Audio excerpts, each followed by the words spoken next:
Hey everyone, today I'm going to be showing you how to get better at Warzone on the PS4 and Xbox fast and efficiently, which will help you get more wins and kills. This video focuses on Warzone controller settings such as sensitivity and dead zone and game settings, and tips with regard to loadouts, perks, map rotations, and different playstyles. So if any of these tips and tricks helped you out, don't forget to like and subscribe to the channel, and follow me at twitch.tv/Feverxb, where I stream at least 3 times per week on Mondays, Wednesdays, and Fridays in the afternoon. Now before you even play your first game, there are a few settings that you should change immediately, namely turning off controller vibration because this negatively affects your ability to aim. You want to turn film grain all the way down to 0 because this just causes unnecessary visual noise to objects. You want to change the HUD Map To Square as it allows you to see a greater area of the map, which will help you locate enemies easier. And the world and weapon motion blur should be disabled as it makes it harder to see enemies when you're moving quickly. At the very beginning, you'll have very few things unlocked for your loadout, so don't worry too much about setting these up just yet, because if you ask 5 players what the best gun, loadout, perks, killstreaks are, etc., you'll probably get 5 different answers, so for deciding which to use is very much personal preference and depends on which game mode and role you're playing within the team. On the other hand, if you're playing solos, the best setup perk focuses on stealth in my opinion, therefore I typically end up using a suppressed weapon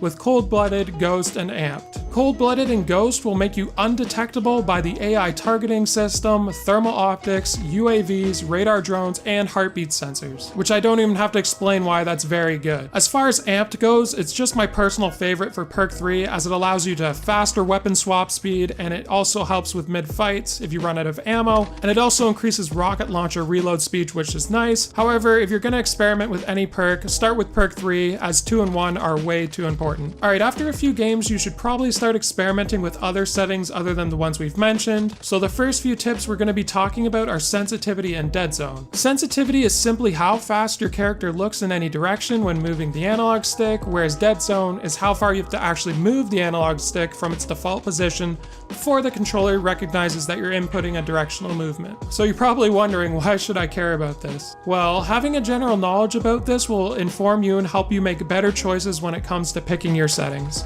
In general, a higher sensitivity and lower dead zone is ideal. However, ideal is not always practical, or else the best players in the world would be rocking a super high sensitivity and a super low dead zone, which just isn't the case for most of them. From watching many pros setting videos, it appears that the 4 to 8 sensitivity range on console, PS4, and Xbox is the sweet spot for about 99% of players, as it is fast enough that you can turn and aim on opponents relatively quickly, but not too slow that you're going to get shot in the back and not have any chance of retaliating.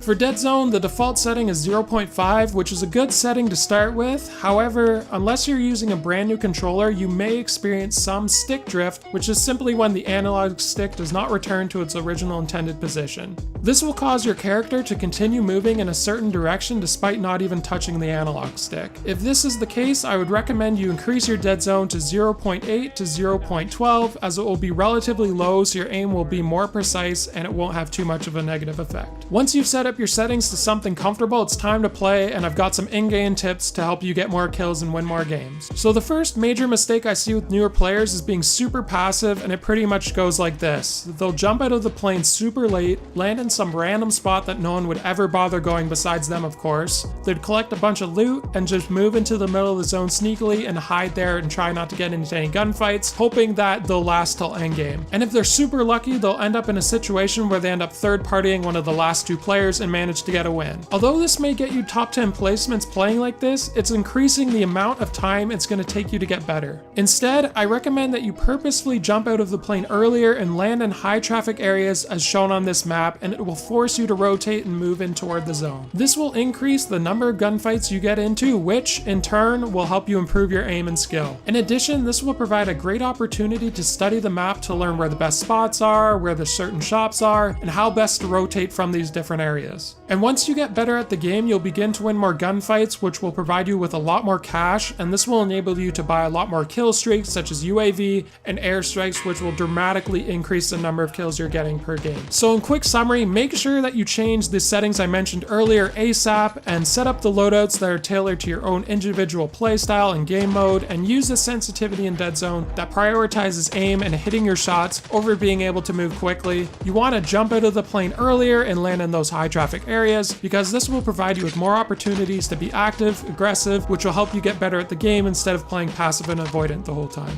So if you need any help trying to fix your PS4 controller stick drift without buying a new controller, or want to know what good war settings are, check out the newest videos on my channel. They'll also be in the description as well. So if this video helped you out, make sure to like, subscribe, and check out my Twitch channel. And other than that, guys, I'd like to thank you for watching, and we'll see you in the next one.